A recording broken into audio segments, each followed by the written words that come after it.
Hey YouTube, and thank you for watching Junkworks DIY Garage. I was going through here and getting rid of some of this foam here that's kind of overspread on things here. And I thought it was a good time to point out this little tip as far as doing the spray foam.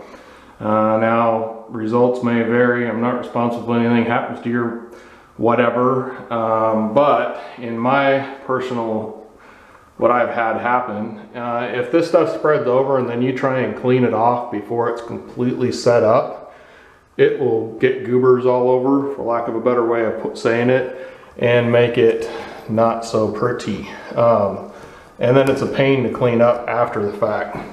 But if you just leave it alone, especially at least on the plastic stuff or PVC or whatever the heck this is made out of, if you just leave it alone and cut it, it'll come right off and not leave any residue at all. So just a little tip and trick there I thought I'd give you.